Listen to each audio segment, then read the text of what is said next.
Welcome to Data Security Over Coffee. That's DSOC to those in the know.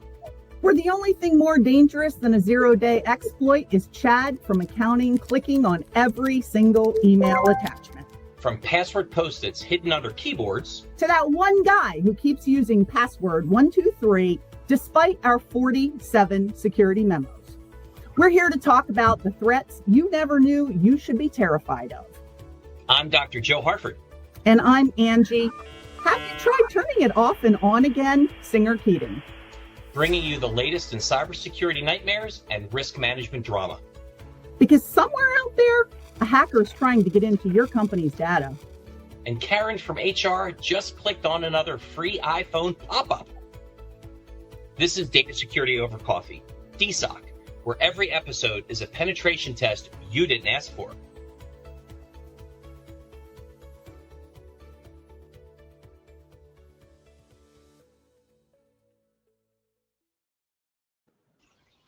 So I have to say that I'm always amazed when technology works, Sean, especially when I'm responsible for it. Now, for those 110 people that are currently watching, you'll all notice that my little sister, Angie Singer Keating, isn't here today. That's right, because she's late. Now, my hope is that she's going to enter the studio with a fabulous Halloween costume, because happy Halloween, everyone. Today is Halloween, October 31st. What an appropriate day to talk about the crazy, scary things that people do with information security. But she'll be joining us shortly. So a very long time friend of Reclamere, or what we would call a FOR, F-O-R, friend of Reclamere, Sean Malone.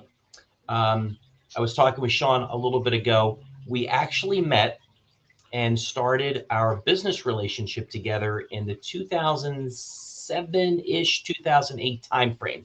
So he is a longtime FOR. I will not call him old because I don't know him that well to call him old. He's just a longtime friend of Reclamere. So what I'd like you to do, Sean, if you don't mind, is just share with people, who are you, how cool are you, and what do you know about information security?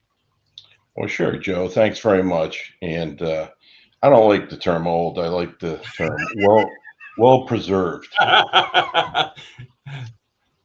So I'm the founder and CEO of Security Diligence, and we're based in southeastern Pennsylvania. We do consulting and advisory services, including virtual CISO services for clients, and the usual fundamental components of a cybersecurity practice, such as current state reviews and gap assessments, program development. And I advise both technical teams as well as executive level and C-level clients. So as you said, Joe, we met in about the 2007 timeframe. I spent 15 years with an insurance company in Center City, Philadelphia, and came out of the corporate world after 33 years in technology and secure communications, the first 20 of which defense industry.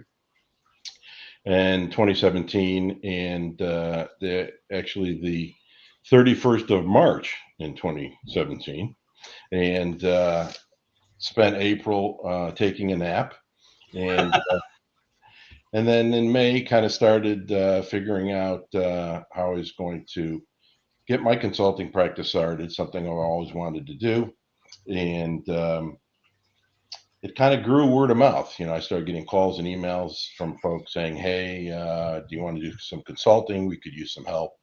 And so ended up signing my first set of contracts around September, and away we went. And things were going real great until 2020 came along. And COVID slammed the brakes on a lot of things. Sean, if I could ask you just to pause right there at the COVID mark, I'm going to find my little sister and bring her on board. Okay, let's do that. Oh my God, Angie Singer Keating has decided to join us. And you know what? I knew it, Sean. She was going to have on the perfect mask for Halloween. Her mask is that of a woman who has almost been married for a whole week. Huh? Is this great or what? Hey. Hi, so Sean. How are you? It's great to see you. Great to see you. Nice to see you again, Angie. It's been quite a while. Yes, yes, it has. Yes, it has. Just as Joe let me in the studio, I think you were mentioning COVID. It might have been about that long ago, right? No, Yeah. it's been much longer, Angie. This is why we don't let you do like the historical timeline for the organization, because you don't remember. Like you can't remember to be on time for data security over coffee. But Sean was saying that he was traveling through COVID. Yeah. So I started my practice in 2017 and things were going quite well. And then, of course, COVID hit and that slammed the brakes for everybody. So it was kind of a rough year to get through. 21 was better. Then 2022 had been my best year since I started in 2017, and things are going quite well now. And have quite a few clients, a couple of virtual CISOs, and some other project-based clients.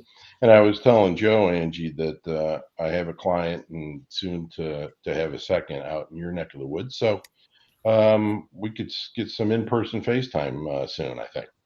That would Oh, be that would great. be fantastic. Yeah. So, in putting the episode together and thinking about Halloween and trying to make it fun and all that kind of jazz, what I'd said to Sean, and Angie, you and I have talked about this before, are just some of the what I would consider to be those scary practices, those nutty things that we see people doing out in the space. I think the why behind it is for any reason, but then really being able to walk through that and help people understand how to get beyond it. I shared with Sean that, at any given time when we visit an office, we still have the ability to go over to someone's keyboard and flip it upside down. And yes, there are passwords taped underneath your keyboard. I consider that to be not only scary, but just a little crazy, quite frankly. So, what are those scary things, Sean, that you see maybe a little bit more detailed or a little bit more serious, that when you have an opportunity to meet with a client and you're going through a consulting gig, either things that they completely and totally are unaware of, current practices that they have in place, or just overall bad practices that you sit back and go, wow, I would classify this as kind of scary. Yeah. Gee, there's so many to choose from. I'm trying to narrow it down here. So I had a virtual CISO client for a number of years that was in the manufacturing space, and their legacy goes way back to some of the big manufacturing names in the industrial world. We'll just leave it at that. And aside from the significant amount of end of life technology, because that technology seems to be the leader in that, where they've got some sort of factory machine running on, Windows 98, XT, whatever. And the software that they bought way back then isn't available because the company's not in business, or it was developed in house and that person retired, decades ago, that kind of thing. And so rather than kind of face the music and decide, hey, we're going to have to do a recoding project in order to get off of this end of life technology. Some of them just say, well, if it's not broken, let's not worry about it. And so that can be kind of scary, especially if that example is repeated over several locations, in this case across the globe. And so that kind of got tested with a ransomware incident while I was on. We were in the process of improving their cyber resilience when that occurred. Fortunately, they were able to get things running in a manual fashion and actually call people back in that had been retired as consultants to help get things back on track. But that kind of opened the floodgates to really look at more resilient technology, including getting serious about end of life. The other thing that it seems to be fairly common in that environment is And you're speaking about manufacturing manufacturing environment. Okay. Yeah, Okay. it's shared accounts. And because many of the folks that are working in the manufacturing facilities don't necessarily have an account on the network, but they need to get to certain applications, whether it's a time card or something else. And so there was a number of those, but I also found that most of these folks had gone through security training recently, where we talked about that we should not be using shared accounts, and yet the attitude was, well, that's what we've been doing for X number of years, and that's what we'll continue to do. So it required not only mindset change, behavior and user change management, which can be the hardest of all types of change management, but it also requires some technology. So the scary part of that is that stuff doesn't necessarily get rectified in a week or two. There's a fair amount of it's a project really, and it needs to be undertaken so that you can implement that technology and then go about the behavior change management piece, which as you know can be the hardest when you implement some new technology to improve security. So if you take a look at that experience, are there things that you would do differently if you were walking into a similar manufacturing environment today, knowing what you know now? Yeah, if I walked into another manufacturing environment, that would be kind of in my top 10. Let me see where we are with both end of life and shared accounts, because those in the manufacturing space, and that can include some pharma, because some pharma companies are long legacy companies. Some of that can exist in there as well. But I would put those on the top 10 of things I'd want to take a look at in the first 30 to 60 days.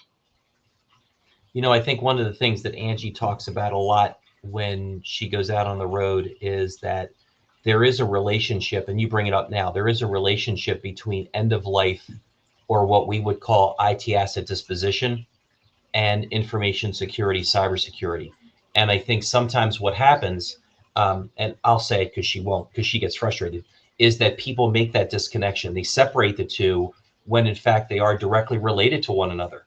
To your point, in manufacturing or in pharma, or in any environment for that matter, that lack of understanding as it pertains to IT asset management, life cycle management, and then what risk that presents to the organization. And then you layer on top of that those behavioral changes around information security that really compounds the problem. So, what advice then?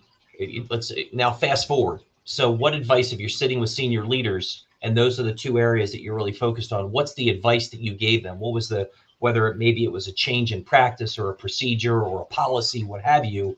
What was the end result that they should be doing now moving forward? Well, on the shared account side, I did advise them to start looking at making sure that we get folks established with their own accounts, so we have an individual accountability on a per person basis. And so in some cases that was easy to do in some locations. In some cases it required some technology updates, so they still went to a common kiosk area, if you will, stood in front of a machine, but eventually everybody got to log in with their own account. So that was an improvement. On the end of life side, because this was a company that went way back decades, its legacy. And so the end of life technology and software issue was a much longer, road to Sure. remediate. And in fact, the roll up, was in the millions. And so that's really a multi-year exercise for a company like that. You Right. really need to identify how much you're going to retire in year 1, year 2, year 3, whatever the case may be. But and it becomes, it's daunting when you look at that kind of on a set of PowerPoint slides in a meeting. And so my advice was, you can't get to the end until you start. So you just can't keep kicking the can down the road, because at some, Right. the next encrypting malware event may come along, and you may not have the recovery experience that you went through not long ago with the last one, where you were at least running in a manual mode in a week to 10 days, which was pretty remarkable for them, given that they didn't really have appropriate plans in place just yet. I mean, we were Mhm. working on those, but we just hadn't got there yet. The next, you might not be so lucky. The next one, you could be down for months, or never come back up and take a significant hit. And when you're a publicly traded company, that's a big deal, Oh uh, yeah. as we know. And so, my advice to a new client, if I were to come into one that was in the manufacturing environment, one, here's my list of top 10. I want to look at shared accounts. I want to look at end of life right away, because I want to see Right. where you are, and start talking to them about retiring that, because it could be a multi-year process. Okay. So Angie has been traveling around the countryside quite a bit. She decided, I guess it's been 2 or 3 months ago, that she was crazy enough that she wanted to be the AI champion for Reclamere. So what I'm wondering is, what are the scary things that you have found, seen, or heard, Angie, that make your head explode when you think about, in many cases, these are probably items that are easily rectified or easily trained. This is not overly complicated kind of stuff. What has kind of been front and center for you, where you're like, oh my gosh, you've got to be kidding me? I guess it's kind of the opposite. I'm seeing problems that are incredibly complex, that folks are thinking artificial intelligence is going to be the magic bullet that's going to fix it for them. Okay. And those incredibly complex problems that Sean just talked about with antiquated technology, and you're going to build agents in infrastructure that maybe has Internet of Things devices that are running Windows XP. They're not going to play so nicely together. The other thing that is not easy or quick to fix is the lack of data classification and just the messiness of data. One of the things that Dr. Charles Palmer, my professor in one of the classes that I took at Harrisburg University, emphasized over and over, is that artificial intelligence is an assistant. It's like someone gave you a really cool administrative assistant.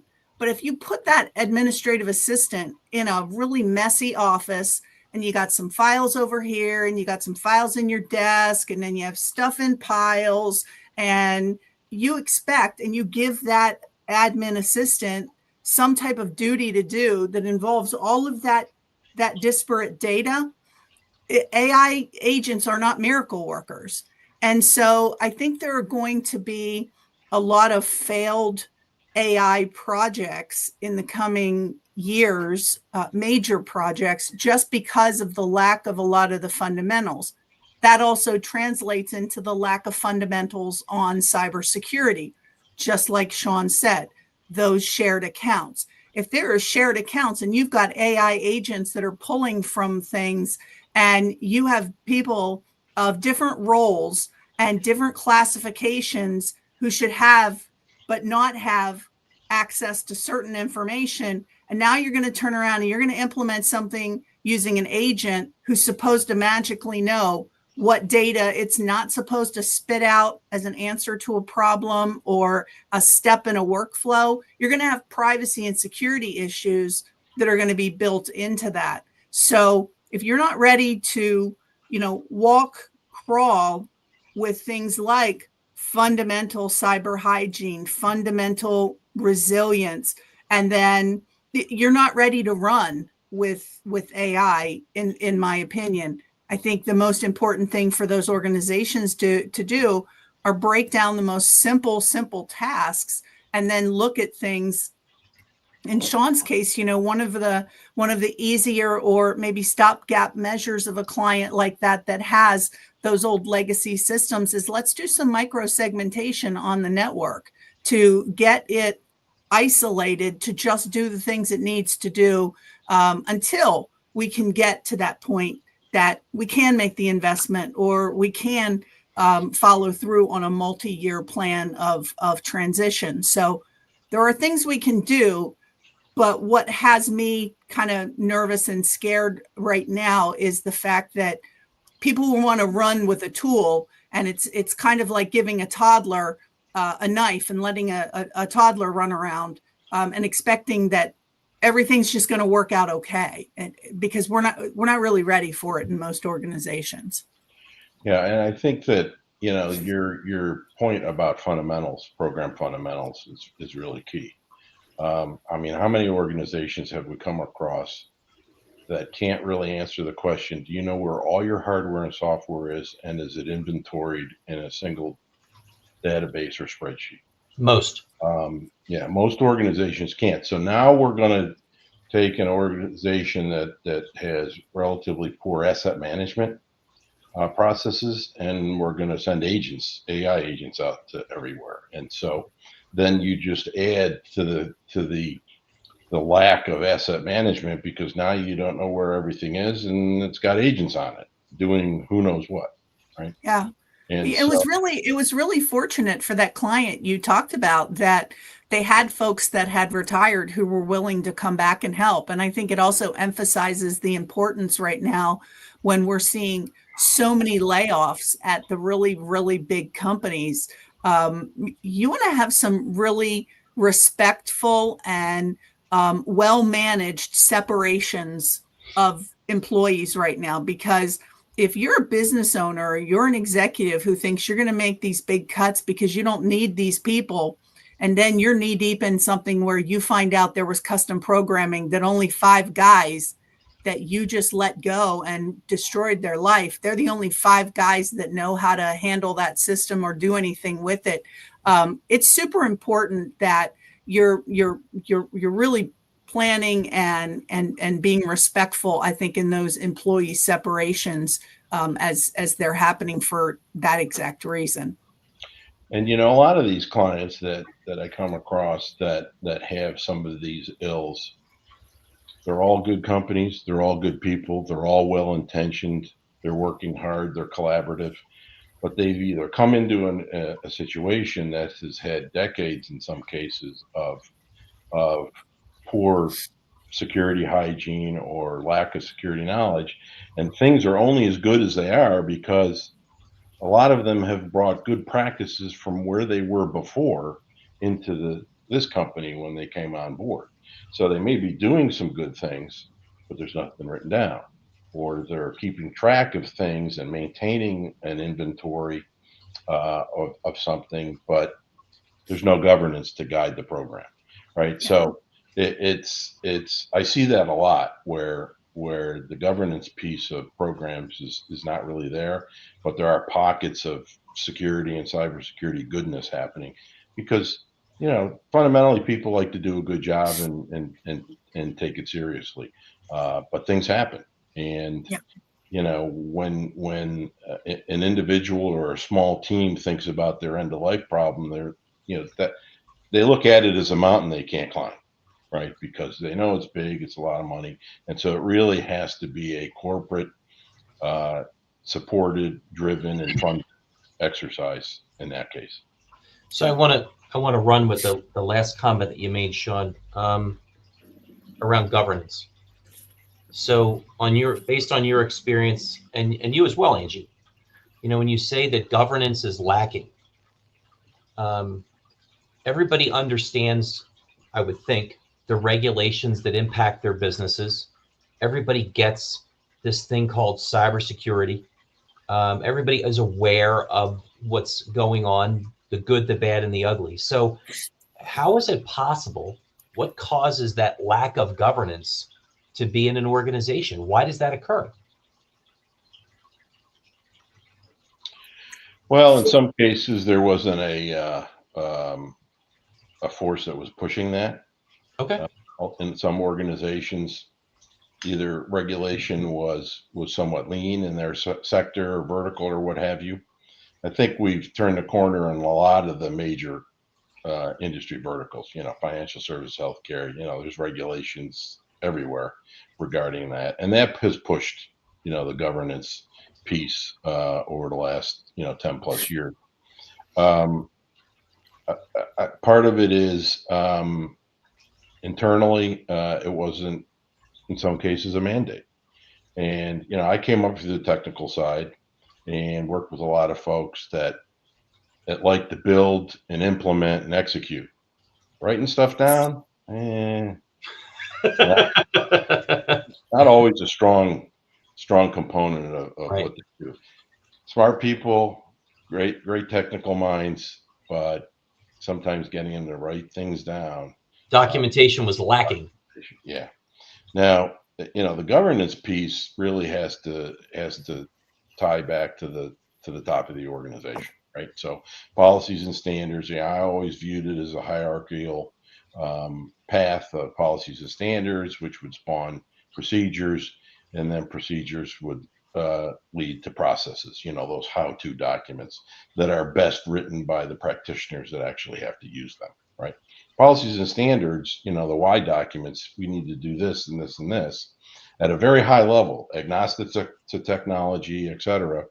But that sets the stage, and those should be and most often are tied to the top level corporate governance documents, code of conduct, employee handbook, and those types of things. And so it covers those broad categories like acceptable use and those types of things. For those organizations that are trying to build a program based on ISO 27002, there's a very fairly prescriptive list of policies and standard topic areas where you can establish that top level governance. Now, where organizations tend to get themselves in trouble, and I see this somewhat often, is they'll have a policy or standard on the books and they issue it, but you can't find evidence that it's actually being followed. And so I worked with a lot of great attorneys over the years in my corporate roles. And one in-house attorney said, you're better off not having a policy or standard in an area than having one on the books that nobody follows. You're better off not having one, because if you get into a cyber incident and it becomes a litigation issue, that's going to be fodder for the other side. You got policy and standard that you don't follow, that nobody follows. There's no evidence that it's being actually executed on. And so developing the policies and standards isn't really the hard part. It's rolling them out and then doing some sort of a self-assessment on some cadence to make sure, are we still following our policies, right? So if we've got a policy and standard that spawns a procedure and process to harden infrastructure, well, we need to go check and make sure that our infrastructure remains hardened based on those documents and that hierarchy every 6 months, every quarter, whatever fits for the organization. So let me throw a scenario out there, and I'd be curious, Angie or Sean, you can comment and give me some advice. So working with a prospect today, they're in the service industry, and they're in the service industry that is a component of information security. They're not an MSSP, but they are a service provider. They have access to their client's data. They're responsible to help that client manage that data. And so we're having a conversation around cyber maturity. And in having a conversation with them, one of the senior leaders tells me, listen, I'm not really sure that we have to continue to have this conversation and even go forward with a project, because I don't really think we pose any risk to our customers. I said, okay. I said, so can you tell me, do you store any of your customers' information? No, we don't store any of their information. Okay. You don't have any access to it electronically via a portal or what have you? No, we don't. Do you communicate with your customers in any way whatsoever? Of course we do. We email them on a regular basis. We're transacting invoices. We're transacting reports, et cetera, and so forth. So when someone says something like that to me, that they don't believe that they need to have that cyber maturity conversation based on the scenario that I just gave you, what would you tell me to say to them, or what would you say to them based on your experience and what I've shared with you? Well, I want to look at the organization from how much revenue do they generate per year, and then I want to break that down into working days per year, and I want to start talking about business impact. How many days can you? Maybe you don't think you pose a risk to your clients. That's fine. If you want to be that, I almost want to say negligent, that you don't care about your client's security, or you're just not getting it. Well, you do care about how you, Mr. Client, make money. And if you were the victim of a ransomware attack, how many days could you go without transacting business? And what does that equate to in dollars of lost revenue per day for you? Because I think that either they're going to care about it from their own organization and how they make money, even if they don't care about the impact they could have on a client. Because, we have this whole recency bias. Well, nothing bad's ever happened to us, so nothing bad will happen. And then it's even harder to extrapolate that when you start to think in terms of your impact on your client. So I would look at it from a very selfish way. Second question I would ask them is, well, how does your cyber insurance carrier feel about that? What do they even have cyber insurance? And I think that the questionnaires and the expectations of the cyber insurance carriers are going to start to drive a whole lot of discussions for these clients or prospects that you've talked to in the past and said, that's not a problem for us. Well, it's a big problem for your cyber liability carrier. And then your clients who require you to have some type of insurance coverage around cyber, around business interruption, they're the ones that are going to be dictating to you what you need to have in place. So you and I learned 25 years ago, when we started this business, we were going to go out and we were going to educate people about all the issues around end of life equipment.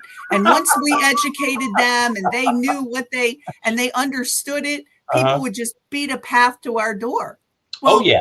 You and I quickly learned the concept of next, because once we gave them information and they did not get it, it was time to say next, because they were never going to get it until it personally impacted them. Sure. And that concept of next, of putting the information out, if someone doesn't absorb it, moving on to the next one, that changed everything in the trajectory of how our business grew. So it still makes me sad that so many clients that we have acquired have come from attorney referrals after they've already had some type of incident happen. Yeah. That I like to think that if they had been our client before that and had worked with us and built that cyber resiliency over a course of time, that bad thing wouldn't have happened to them. So I don't know how you help a prospect like that doesn't see the impact on their client, other than to try to show what that impact is to them on how they make money every single day. Sean, anything to add? Yeah, I think that's exactly right. And in your example, Joe, I would remind the service provider or vendor that it's not just whether you have access to their data or you're being given data from your client. It's really the entire relationship.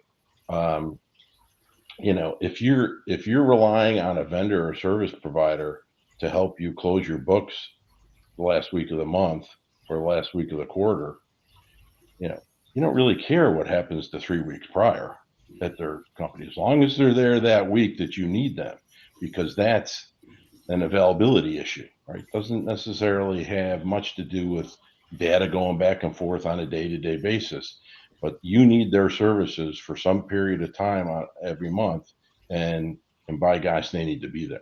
Right. And those types of vendors that take that kind of narrow view that you explained, are not going to have to worry about it for very long because their customers will find somebody else. Right. That's just the bottom line. Oh my gosh. And Angie gets angry because she can never see the dashboard. We have a question from, I don't know why they do this. I just really, I'm asking people in the new year to please type in a way that my lizard brain can actually read what you're typing. Anyway, with this said, this comes from an IT asset manager. That's how they're positioning themselves. Okay, so we're heading into the end of the year. And so why is Q4 such a critical time for reviewing IT asset inventory and planning secure disposition? I think that's a pretty good question. What do you think? We're heading in the end of the year. So why is this time of the year, Q4, a critical time for reviewing IT asset inventory and planning secure disposition? You guys want to take a crack at that? I mean, I could make something up. I'll just say that, unfortunately in 25 years, we found that IT asset disposition tends to be something people do with whatever money's left over in their budget at the end of the year.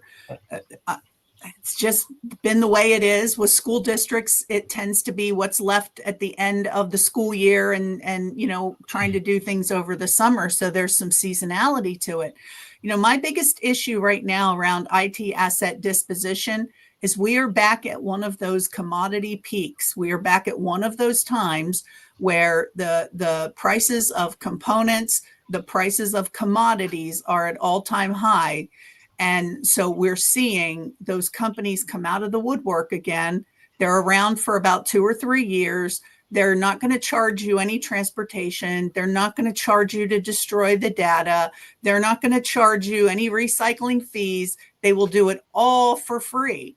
And so that's a spooky thing to me because we know over the course of 25 years how many of those companies have come and gone. And so it makes it super important that if you are in this end of the year ITAD cycle where you're looking for a vendor right now, you need to make sure that they have at least $5 million in specific liability coverage for that service. You need to make sure that they have industry certifications. We have NAID AAA certification, but we're also now SOC 2. And within a week or two, we will have moved from SOC 2 Type 1 to SOC 2 Type 2. And so those assurances and then that insurance coverage are absolutely crucial. And I promise you that business model of free is impossible for any company that carries legitimate insurance and legitimate industry attestation and third party assurance. Yeah, sometimes free means you're not going to pay now, but you're going to pay later. Right. Very true. Very true. Okay. So, wow, another, I love this. I love this. Okay. So, what advice do you have for an organization?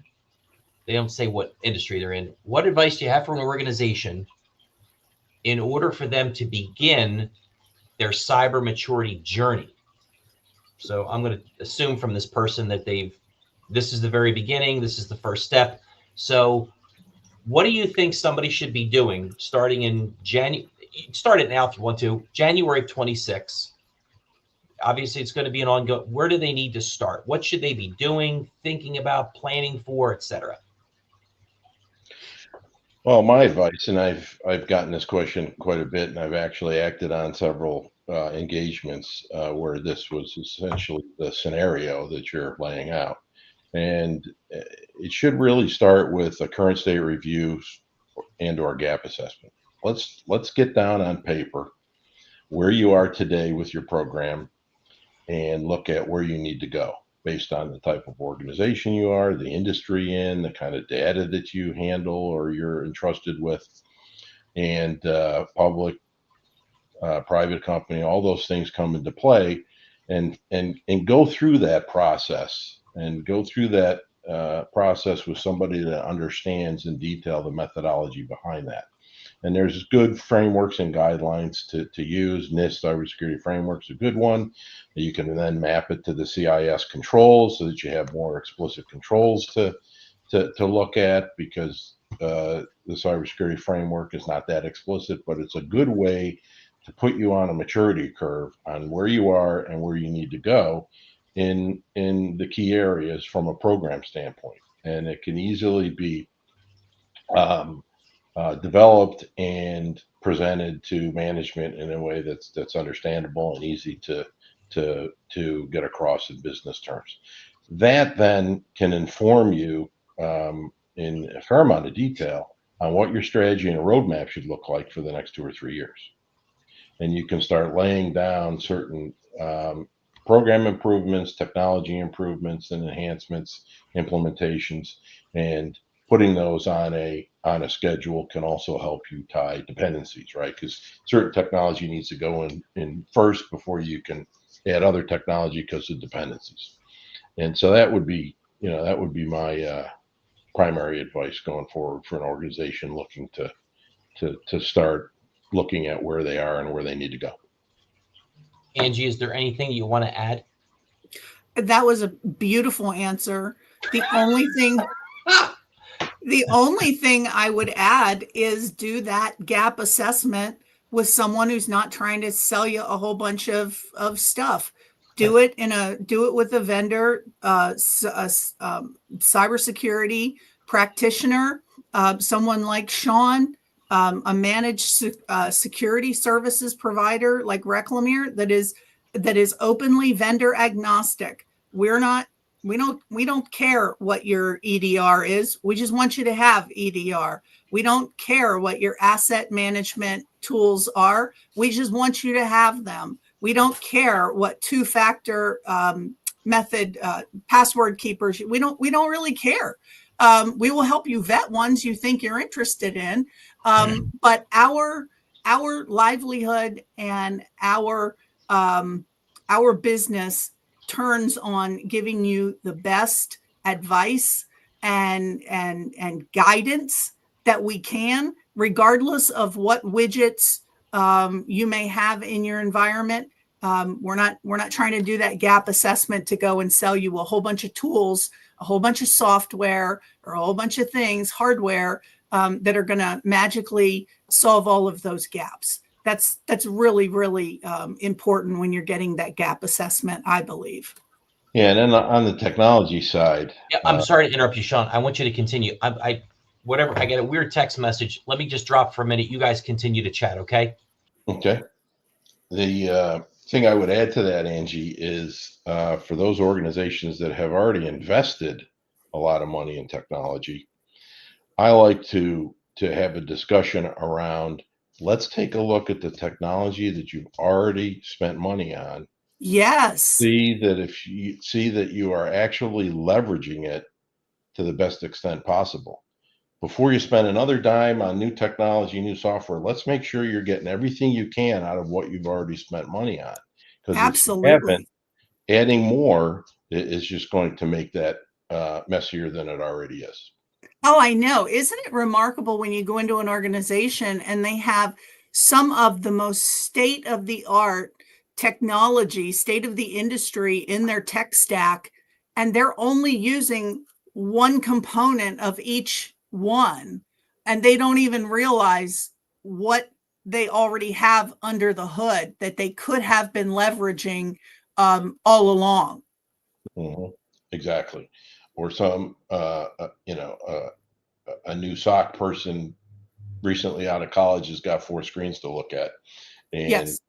Let's talk about what are the important things to look at. Maybe you don't need to look at all 4 of these screens at the same time. You can consolidate on the ones that are really important, and maybe get some low-cost technology to help consolidate some of that to make things more efficient. Yeah, my wish always tells me that I'm the crazy person in the organization. This is a honey badger, Sean. I'm telling you. And so Abby said that I can't even, hopefully I get the damn thing off. Hold on a second. Wait a minute. So this is what I was going to do for Halloween for Angie. And I had to do it. And the fact that Sean can keep a straight face, dude, I want you to do our assessment because you are The best. I love it. I really do. Oh my God. Continue, please. Continue. You had me so scared that something really, really awful happened. See, I told Sean in the very beginning when we were in the green room, because we have a green room, that it was going to be very laid back, and I there was no way that I could not do that. So I just appreciate the fact that the two of you are willing to tolerate my goofiness. So 3 things. Number 1, Sean, thank you so much for being our friend and for taking time out of your day and sharing your wisdom and knowledge. Number 2, we can't wait to see you live and in person. And hopefully that's going to be sooner rather than later. And number 3, what closing advice do the two of you have for the now 138 people watching Data Security Over Coffee? Well, my advice for those that are in the security and cybersecurity profession and working for a company, trying to get their arms around what we should do next.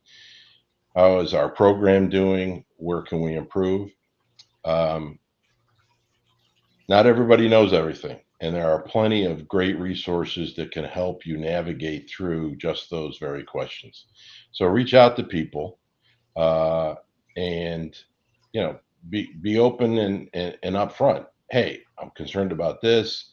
I don't know what I'm doing in this area. I really need some help, because there are lots of great resources that can help out, because this area is not getting less risky. It's getting more risky. And the the threat environment and the threat actors, they've jumped on the AI bandwagon too. And so they're using those technologies against us at a time when we're trying to learn how to use them for good. So reach out, because there's a lot of good resources out there that can help.